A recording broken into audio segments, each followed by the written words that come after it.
Good afternoon, Manoj. How are you? I'm good, Mukund. How are you? How was your week? Week was very good. Uh, I was, although I was pretty confident that Trade Desk might not do well, I didn't expect how badly the reaction was to earnings. Mm-hmm. I thought it'll go down a little bit because ad market overall has been up and down. Some companies like Snap have said okay earnings. Some companies have done very good earnings, spins.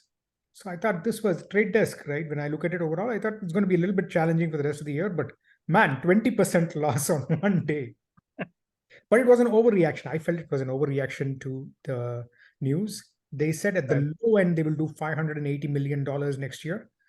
That means at the high end, they could hit the 610 million. But anyway, it's okay. I've still made money. Don't have a problem with that. Right. That's good. How was, so earnings wise, just let me quickly summarize. The best two earnings for this quarter was Duolingo and Datadog, both up like 20-30% after earnings. Duolingo, I've been holding for a Wow. long time. Datadog, last quarter was a little bit bad. This quarter is more than made up for all of the last quarter.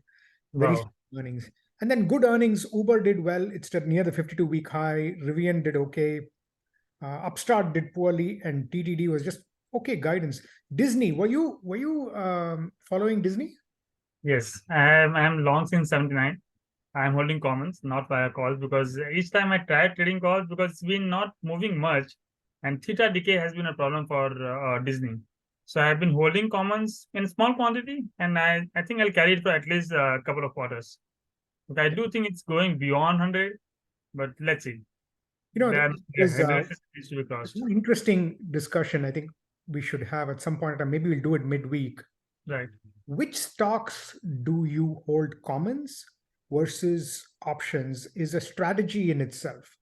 You know, So it all depends upon what kind of stock it is. If it is a high beta stock, definitely you can go with options. But if it is not high beta, if it is a low beta, which is it moves less than 1 point with each move in indexes, right? Definitely it doesn't make sense in holding options. And then you go for commons.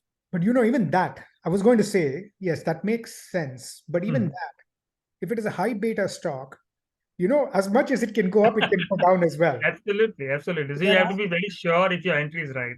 there are only I believe there are not more than about 100 options that you can trade confidently in the Yes, short-term options, 3 months or less. absolutely. Of course, And you're any doing which the way, leap. I very rarely do I go for zero DT or maybe 1 week calls. I most of the times either I go for 2 weeks or 1 month out calls, even if I'm trading short term. It's You're okay doing, to not make too much of money, but it's not okay to lose your capital. So yeah, if I'm you're definitely more of a conservative option trader rather than a high risk trader. if you're doing leaps, you can do low beta, like for example, Absolutely. 2 years out and 3 years out, and you're Absolutely. not I sitting. have quite a few leaps as well. So, for example, I have pins. I have city in terms of short positions. These are leaps, more than 6 months out. And there, I tried doing it with Disney, but it didn't make any sense because it wasn't moving much, whereas my comments made more money to me. So, yep, So I did well on Netflix from last week. I was holding yeah, it you from were last week, long. if you remember. You were long. I remember that. Yeah, I was big strong on Netflix, and it did well for me for the week. And then this week, continuing to hold on to my longs on Duolingo. So for the week, if you look at it, I'm going to go to the weekly chart. I mean, I've been up quite a bit since 372, I think 73, something like that. I've been here since this point. So it's been a Mhm. strong, nearly 30% move up for me. Absolutely, especially after the results. Yeah, and I've been also long Copart. I don't know if people have been following Copart, but I'm long I on haven't. Copart. Did very, very well. It's been What doing, kind of company is that? sorry. What kind of company is Copart? So Copart is a very interesting company. What they do is they take old cars and they rip them out for parts, and they also are a marketplace for old cars, automotive. They're a marketplace for used cars, and people buy them for parts, and then they rip the parts out and then they sell the parts. Are you still holding it? Oh, yeah. I've been, well, to be honest, I've been holding it all the way from 35 or something. Uh-huh. This is one of those companies that is such a high margin company. Their gross margin, Manoj, is 43%. Net margin, 34%. Interesting. Extremely strong margin. Bottom line margin is extremely strong. I've been holding it for a long time, so I'm not very, very worried. I might sell it, but I've been holding it all the way from 35 or something like that, 35.20. As soon as it went over this, I was going to sell it. I was like, nah, let's hold on. It went through all this up and down and change and everything else. So I've been holding it for what now, almost 6-9 months. Wow. Okay. I'm continuing. It's one of those stocks that I don't have to worry for the next, overall, given how strong the. So when it comes to, for example, recession and all those things, and we talk about recession, which may or may not be here, whether it's a soft landing or hard landing, something that we have to see. Companies like this, they do have some kind of things not going in for them. How do you handle such kind of stocks if you are holding such stocks for say 1 year or 2 years or 5 years? These are like long-term portfolios. So how do you manage such kind of risk? So by the way, there are at least about 7, 8 I have in my extremely long-term portfolio, which I've been holding for 12 years and 15 years and crap like that. They are like growth names. I've been going up and like the usual suspects. Microsoft, Right. since I've been an employee, I was an employee at Microsoft in 2010, 2011. I've held it since then. I've had Google for nearly 23 years. I've had Amazon for nearly about 11 or so years. I've had Netflix for the longest time ever. I've had Tesla for a long time, all through the up and down and left and right. Just bought it, left it aside. And then I've had Nvidia since 169. It went down. Right. Took a beating. I was like, okay, just keep it. And then I didn't expect the AI boom, to be honest. That was not why I bought Nvidia. It was all of a sudden. I mean, this Chat GPT was like, a big kicker for everyone. Yeah. So some of these I've held for a long time, like Copart, even for example, Wayfair, and some of the bad ones I've held for a long time are Chewy. I just believe in the CEO, right? I've known him for a long time when I was at Amazon, so I've just held Chewy for a long time. But anyway, enough about those. Let's go to how did the markets. The markets did very well this week. Absolutely, and it was surprisingly well on top of a very good last week. Absolutely. I did expect markets to go up, but so much something which even I did not expect. So let's take it as it comes. And a good pullback on Thursday as well. Even with that pullback on Thursday, nearly 200 points down on the Nasdaq, it still did very well. Absolutely. So let's just go directly to our chart and see where it takes us. Give me 1 second. Let me share my chart. Okay, there we go. Okay, S&P 500 futures. Yes. There is a reason why I said, so I think about, it was on Thursday or maybe on Friday. The 4-hour chart. Asked me, I'm sorry, this is 4-hour chart. Yeah, there is a reason why I'm holding this 4-hour chart, because this cup and handle pattern, which I have been talking about, I think I spoke about on Monday, and after our call, I realized that there is this pattern holding up. But by then, this handle was not formed. Handle started forming after Monday. Normally, handles do not form in this way, the way it has formed. So it is already a continuation of the curve. Handle is usually a retracement or a basing. So basing is like horizontal. Retracement is like a lower descending channel, or maybe a pendant as well. But this is something completely different. This does not give me confidence that it would be able to hold on to this breakout or whenever this breakout. So on Friday, almost during the closing hour, it broke out, and just when the futures were about to close, 2 minutes before that, we have got this result that Moody's has news that Moody's has downgraded US rating, which means after that's when exactly if you see this week has been created, we saw some kind of a sell-off. Whether the sell-off is real or not, whether because already S&P had downgraded I think about a month or 2-3 months ago. So this kind of news is already there in the market. It's not that it's not there. So there will be some knee-jerk reaction. All it depends for us to see whether it wants to come down further or not. The reason I am suspicious of this rally are 2 things. Technically, it does not give me confidence for 2-3 reasons. One, this handle is not exactly the clear kind of handle that we should be having. Second, RSI negatively diverged on 4-hour chart, which is a concerning sign, because it should actually result into some kind of consolidation before daily also results into negative divergence, which will still take time. So there will be some consolidation, some give up of gains, maybe up to around say 4,300 or 4,400. I don't know how far lower it can go, because while RSI did come down, market did not fall much. There was some give up. It just stopped here. I was expecting at least to markets to touch around 44.35 on Thursday when markets did give up some gain, but there was no let up after a point of time. So that's where my this channel expanded. So my channel was here. It expanded up to here. It did not go below that. So the trend line support came in from this to this, and that's the reason I had to expand my channel. But I don't think it can expand from here. So from here, if it goes up and sustains up, that means it is actually breaking out. And the reason, again, I'm suspicious is because of two things: double top, which is this black trend line that I have shown, and the supply zone of this grayed out area.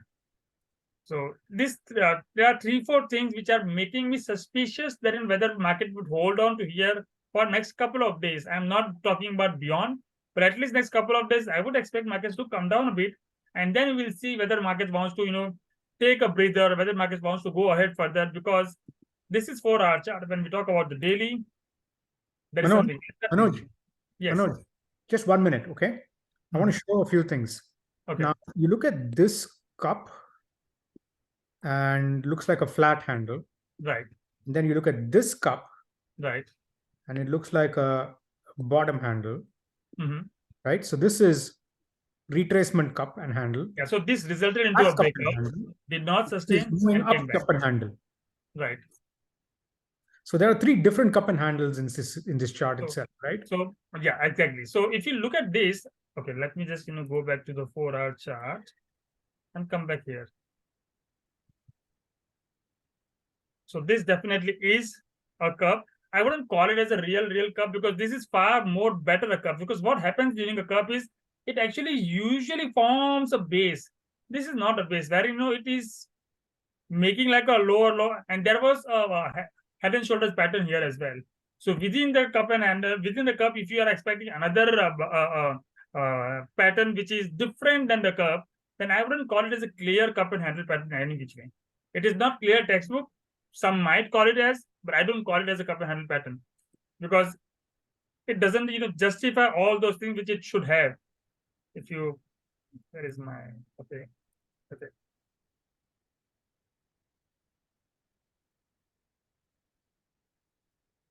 More than 50% candle retracement is already here. So the depth of the curve, I mean, if there is inside the inside of the curve cannot extend beyond 30%. If it extending beyond 30%, then the entire formation of the curve is nullified. What do you mean? If you look here, it's just hardly 20% kind of a retracement in this case. But in this case, it is far more bigger retracement compared to what this retracement is. And hence I wouldn't call this as a cup. And let me make sure I understand. What you're saying is you have the cup. Let me draw it. I can make it clearer, right? When you have this cup, the movement from the bottom to the top, very significant here, whereas the movement from the bottom to the top over here is not as much. Exactly. That's what you mean. Right. Another reason this handle does make sense.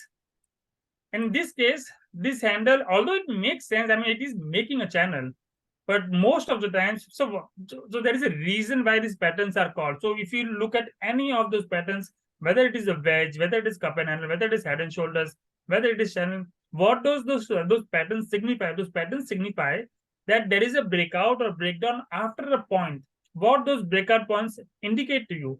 So this thing, it rallied. After forming a base, it rallied. But after this rally, there has to be a breather, which means the bulls take a break. They want to relax, and then market gathers the momentum and then rallies again. Here, there was no such thing of taking a breather. This entire pattern took maybe around, give me 1 second. Okay.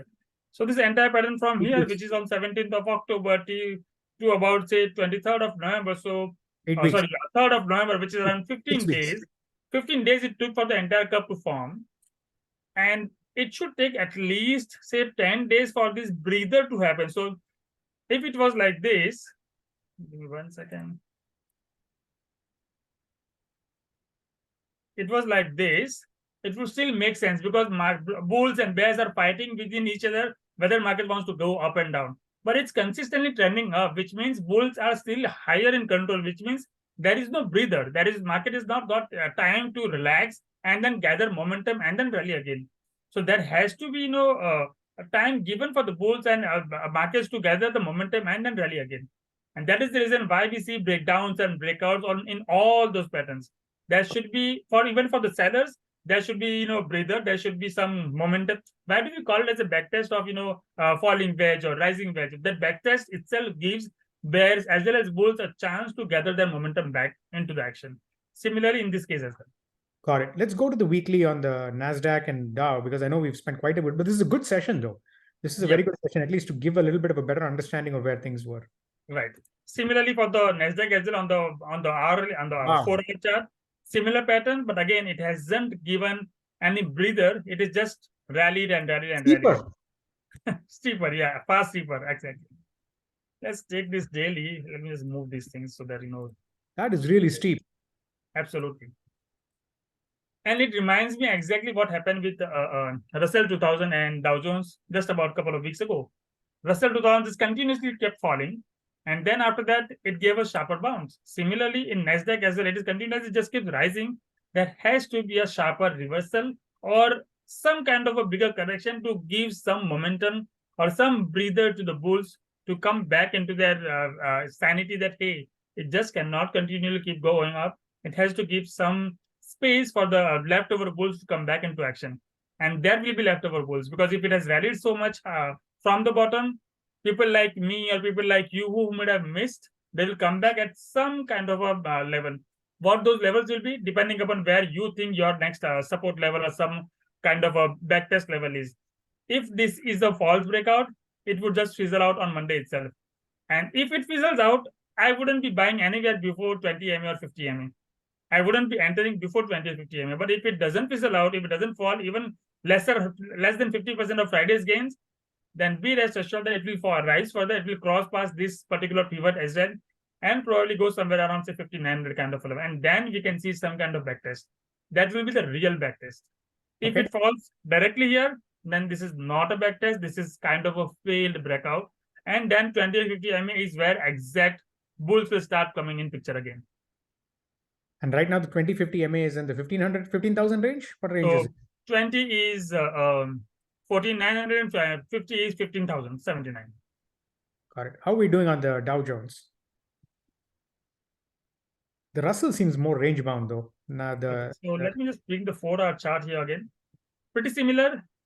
The only difference between ES and NQ and Dow Jones is it does seem to be forming some kind of a megaphone or a diamond top. Whether it becomes a diamond top or a megaphone or whether it results into a longer duration kind of a base, we'll still know because it hasn't given real breakout yet. It is still in early stages. So I would say, let's say Monday or Tuesday is when we decide whether Dow Jones wants to do something on this pattern or not. As of now, it doesn't look like it wants to break out or it wants to break down. Basing is what I will call it as maybe forming a diamond. As of now, it looks like a megaphone, could become a diamond, which looks likely to me.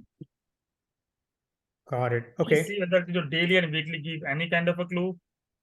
No. Although it has given rallied past 50 MA as well. So whether it sustains or not, especially after the Moody's downgrade, we'll have to see on Monday and Tuesday. So Monday and Tuesday remains key, especially from the 4-hour kind of chart point of view for this cup and handle, the cup and handle that is being formed on the 4-hour. So we'll see on Monday and Tuesday. Got it. How are we doing in terms of the Russell 2000? Very bad.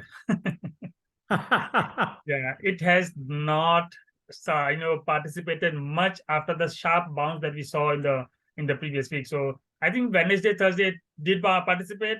Friday morning it was up and then just gave up. So it still continues to be in that particular formation. But as I said during our last call as well, normally if it is a cup and handle, it cannot retrace more than 28% or 30% of its entire rally. It has already retraced more than that. I think it was 78%. Looks like 78% retracement is already done. So I wouldn't be bullish. But again, it's a 4-hour chart. Let's look where the daily is. Because as I said, higher time frames give more conviction compared to the lower time frames. So given the steepness of this daily channel, this red channel that is holding, I would say this particular channel, although it is not giving significance to the actual formation of handle, yet I would like to believe that this pattern would result into a breakout because of many reasons. One, the steepness of this particular channel. Second, there has to be a time where 50 MA results into so normally whenever there is a downtrend or uptrend, whenever mean reversions come, for the first or 2-3 times, it is always the 20 MA. And after that, it comes a 50 MA chance. Here, it was a chance of 50 MA reversion, but it did not actually go through all the way there. High was 1779 and 50 MA was 1786. At that point, it was actually 1795 because market continues to fall. There is a reason this 9-point gap has been covered, but I wouldn't call it as 50 MA reversion as yet. I would suspect sometime next week it might result into 50 MA reversion and then actual fall will come. But if you look at the weekly chart, just go to the weekly chart. I'm going to go to the weekly chart. If you look at the weekly chart, the interesting thing is it has been very much range bound, man. See, let me just draw that. I was just going to say, absolutely. It's been, look at this. This is essentially just. I have a particular pattern down here as well. I think I'll just show this. Why is it not showing up? Yeah. It's been like what? Since April 2022 till now. This entire range has been holding up. So although we might say the Russell has fallen quite a bit from this high, it is still holding up into this particular zone for more than a year now. Yeah, look at this. Until this line breaks down, you may never know. Yeah, I had this. I don't know why it's not showing up. So it was here. Yeah, it's here. Yeah. Too many triangles we are drawing together. I'm knowing it. I'm knowing my candles. Yeah, exactly. So, that's what I was seeing. I was saying, okay, if it is on the weekly, it is range bound. I'm going to wait for it to, it is. The range is such a big 20% range from 2000 to 1600. That's a big range. 1640. That's a very big range. So 20% range is not a small thing. It's a close to 20% range. So the closer you get to 1,600, the better off the guy. 1640 and 2000, 1024. So 400 points, like 20%. All right, let's go quickly now to the 10-year yield and the dollar index just to check if there's anything interesting there. So we spoke about that there is breakdown, there is breakout. I mean, it is topping out. It has definitely toppled out. And there are two possibilities that I see here. Give me 1 second. Let me just draw the 200 MA as well. There are two possibilities that I see here. One, chances are that, it has already mean reverted the 50 MA. It may rise from here as well, because as I said, most of the time it reverts at least 3 to 4 times in a particular trend. It reverts from 20 MA, and there comes a time when it reverts from 50 MA. So this particular period is very crucial. If it reverts from here and continues to rally here, God help us. In that case, we are definitely heading towards the level that we spoke about last time, which is 5.25, 5.267. Whether it goes there or no, I don't know. We'll see, because given the kind of liquidity we have in the market right now, it doesn't look like yields are rising again as yet, or maybe market wants to fall again as yet. Another reason, next week we have CPI. Inflation hasn't been troublesome in the last few months, so we will see in the next week, and then after that whether yield wants to go up again.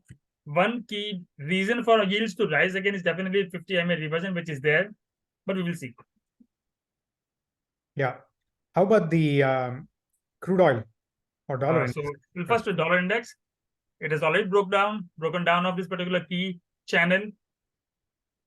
On the verge of backtesting this particular channel. Can we try and expand this channel? Whether it results into some kind of a meaningful channel expansion? Maybe. It does look like somewhere here, but we will see in the next week itself. Whether it falls from here itself, then in that case, this channel expansion was not the right thing. We'll know. Because 20 MA, 50 MA has already reverted, and these rallies are very shallow. Compared to the kind of fall that we have seen, these rallies are very shallow. So I would assume that dollar index is done with this rally, whatever we have seen in the recent past, and probably we are headed towards 104, 103 kind of a level again. So 200 MA here, and then so demand zone here 104, probably 103, 104 level should be seen in the next few weeks. Also, end of the year is normally very thin liquid market. I mean, markets after Thanksgiving, we don't see much liquidity happening in the market. So I don't think much will happen after that. So I wouldn't be very bullish on dollar index. Okay, good. Let's talk about some key stocks. Let me share some of the stocks that are reporting Crude, next week. Crude, let me just share the crude which we spoke about. I forgot about. So as I said last time that I was bearish on crude for two reasons. One is of course the channel breakdown. Another was of course the head and shoulders, and we have seen the result. In this leg, I assume that crude is done with, and we will see some kind of backtest or rally somewhere around at least up to 80, 80, 81 kind of a level, and then we will see whether it wants to go back down or whether it wants to do something else. But as of now, the fall or the correction seems to be done with. Manoj, over to you, Mukul. Yep. Crude oil futures. Mm-hmm. Let me share my screen. What am I seeing wrong? Yeah. Okay. What is this? Look at this candle. I can't see your screen. Let me let me move away from my screen then.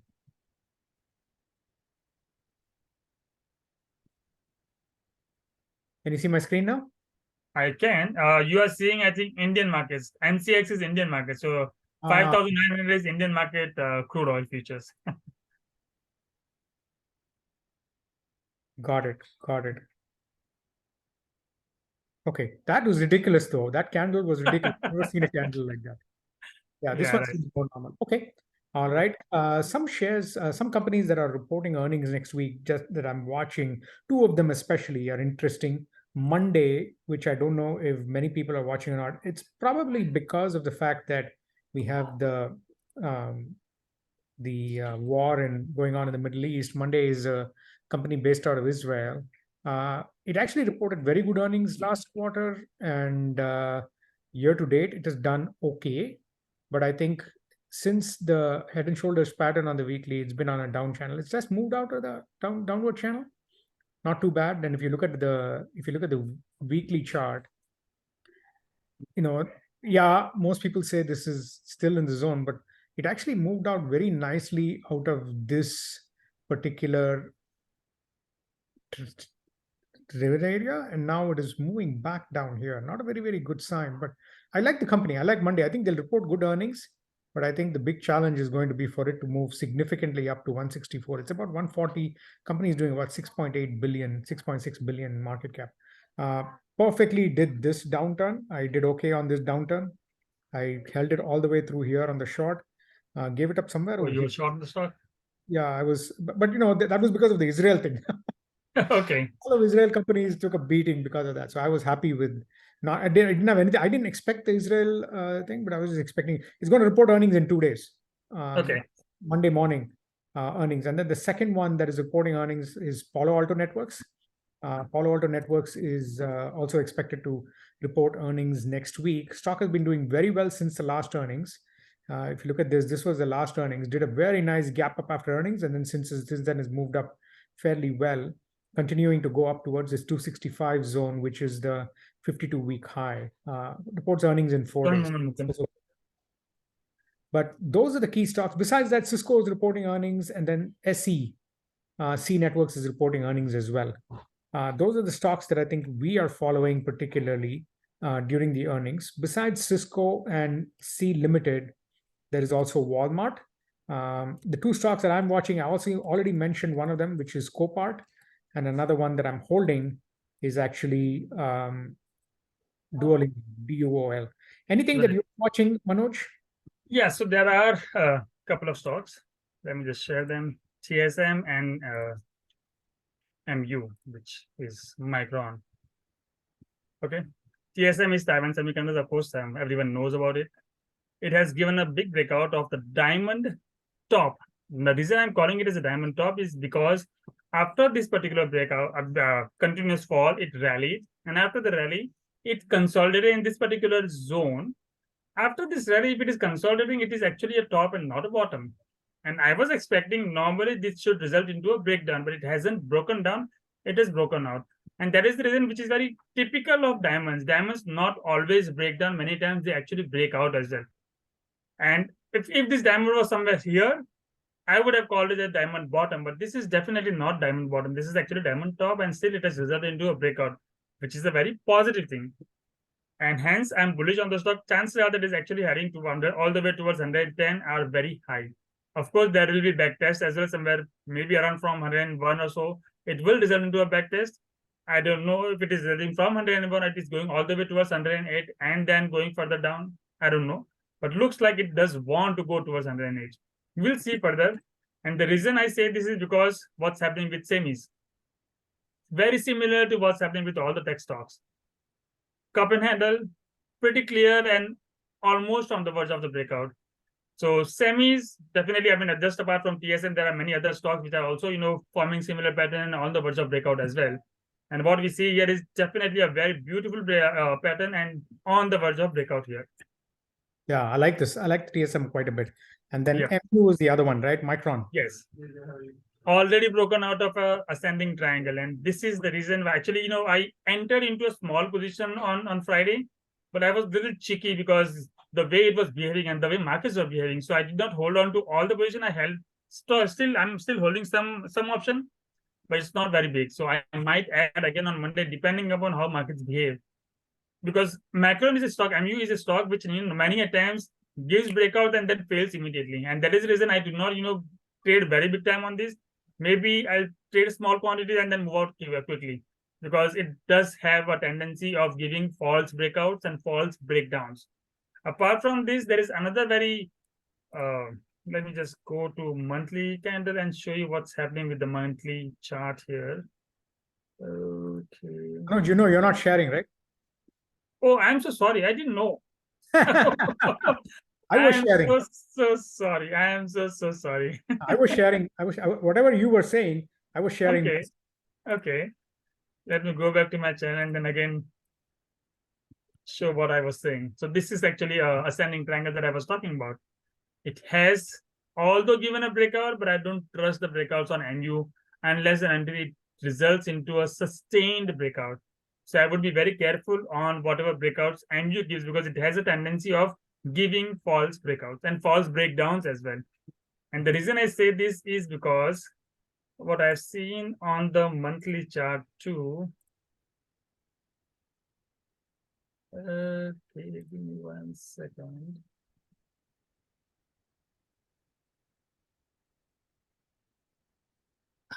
And the reason I don't trust this breakout on the daily is because what's happening on with the monthly chart. Monthly chart is on the verge of breakdown of a long-term rising wedge. Rising wedge is almost complete, and I wouldn't be surprised the next couple of months or maybe 2-3 months it just gives away. So that's the reason I'm not very bullish on the stock. Even if I trade on the bullish side, I will, whenever I get say 5%, 10%, 15%, I would be out. I wouldn't be holding it for a very long time, because this is scary to me. And it's a log chart. It's not a regular chart. It's a log chart. And log charts are far more, reliant for me as compared to the normal chart. So I would watch this chart far more carefully as compared to the daily chart, which I just showed about the ascending triangle breakout. Awesome. Thank you so much, Manoj. This was a great week. Sorry we weren't able to do it yesterday. Thank you, everyone. And thank you for the comments that you guys keep sharing with us on Twitter, on YouTube. Take care. Bye, Manoj. Take care. Bye-bye. Take care.